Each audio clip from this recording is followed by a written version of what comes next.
Yo, guys, what is up? It is Friday, and I have both headphones in. I don't care. I really don't. Um, okay, I'll stop messing around. Here, sorry. Does this look official? There you go. Where is this story? Yeah. Just a quickie for you on your Friday, but I mean, looks like UCLA head coach Mick Cronin is upset with the NBA, more specifically the G League, over the recruitment of a potential what would have been UCLA Bruin, I believe, Daishen Nix. He was ESPN's number 21 recruit in the 2020 class, and he was committed to play for UCLA in August of 2019, even signed a national letter of intent. But he ended up going pro, and he played this past season for the NBA G League Ignite, averaging 9 points, 5 assists, and 5 boards in 26 and a half minutes over 15 games. So some all-around decent numbers. Maybe if he had played more, his scoring could have gone up. So those are good numbers, but I have no idea what G League numbers look like. Like what constitutes like good G League numbers. I don't like, because in college, when Lonzo Ball averaged 7 assists in college, you think, oh, 7 assists, that's not much. And 7 assists and led the country. And if you average 7 assists in college, you're really dang good. I don't know how that figures in as a prospect, averaging 5 assists, 5 boards. I feel like in any league, though, those are good all around numbers. So the thing is, Mick Cronin says that he wishes that – I'm sorry, what is this terrible song? He says that basically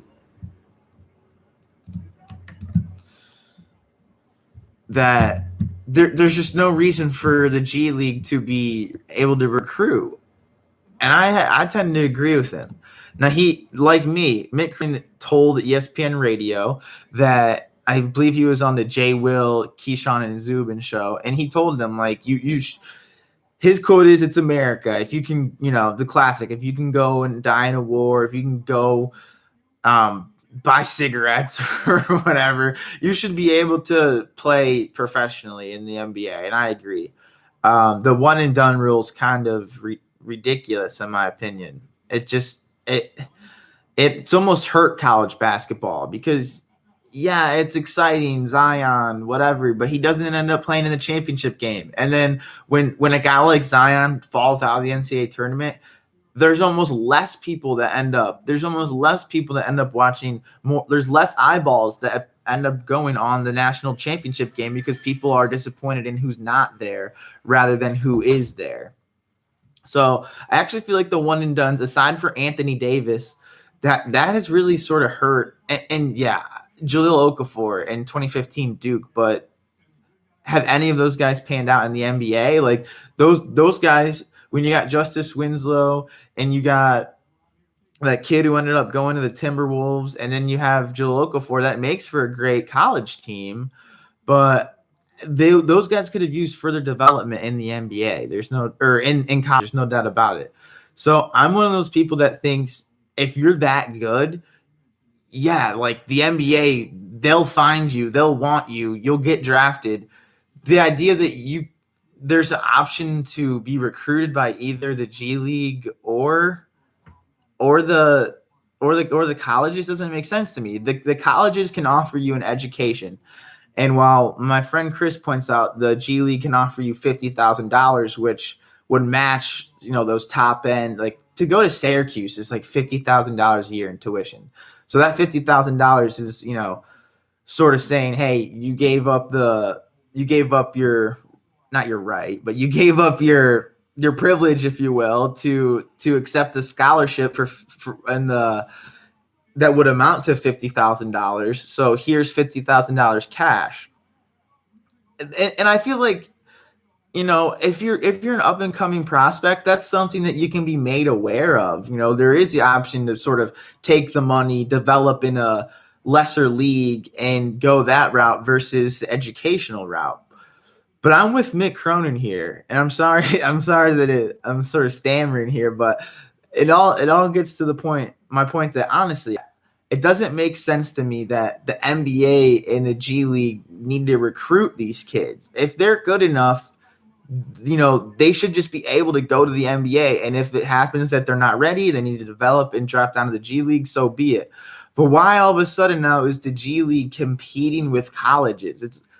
I mean, I know that the NCAA is, for a lot of people, is a fraud, and the kids are not paid. We get all that, but when it comes down to offering an education and the institution, that they're institutions for a reason. I do think they offer inherently good things, even though for athletes it seems like for their situation it is unjust.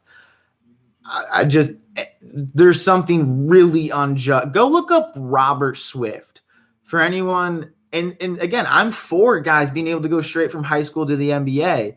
But when you got guys like Robert Swift, like if he would have gone to college, who knows what would have happened. But if he's one of these guys that goes straight to the G League and puts up okay numbers, then what? Then you're just a G League player. I actually personally know a guy in the G League, but he also has a 4-year education, so he's set. So a local kid here from Bowling Green, Ohio. So there's just, to me, it's definitely a very convoluted issue. I can't blame anyone for feeling one way or the other, because it is a sort of a broken system. I think we can all agree on that, but I don't necessarily think I fall in line with the idea of the G League should be able to recruit these players alongside the colleges. Let the colleges recruit the players, offer them an education. If they don't want that, then they can see, is the G League a viable option? Can I go get paid and maybe continue to develop?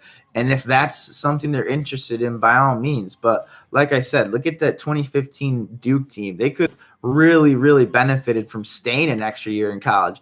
Imagine if Justice Winslow and Jahlil Okafor had been recruited by the G League before ever talking, or even after signing with Mike Krzyzewski.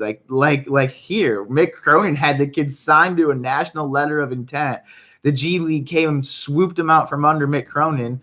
And, Mick Cronin, he's had varying amounts of success. He's definitely choked in the NCAA tournament more than once, but he's put guys into the NBA. Look at Lance Stevenson or any number of guys. He's put guys into the NBA, but I don't know.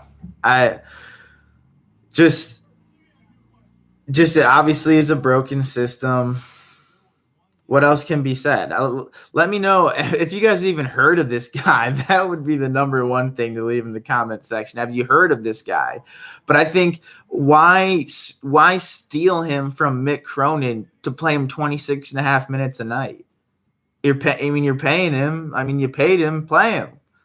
This doesn't make much sense to me. So you guys have a great rest of your day. You have an awesome weekend. We'll see if I get stuff up. I might have to work this weekend. We'll see. I was actually waiting around today to see if I had to work at all, and that's why I didn't get around to posting a video right away. And then my roommate started listening to music that sounded like you were in a dentist chair, like a buzzsaw, and legitimately hurt my ears to the point that I just stuck headphones in and went ahead and recorded a video. I think that's why I was kind of flustered at first. I was sort of like, and it's so funny too, because let's just end on a sidebar. My friend Tony one time brought up how, I'm sure there's music you listen to that people think is like elephants, taking a crap on a record player and it's spinning and the crap sort of, spreading out and it's just all around and infusing your ears with poop. That's fine.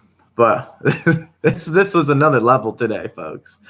Yeah, it's crazy. And it's funny too, because I'm so used to like operating on my own and doing my own thing that like I had the thought the other day, if I was in my car and someone tried to play their music, I think it would give me anxiety just to like know like what possibly could come up. Am I not going to enjoy this to 100%?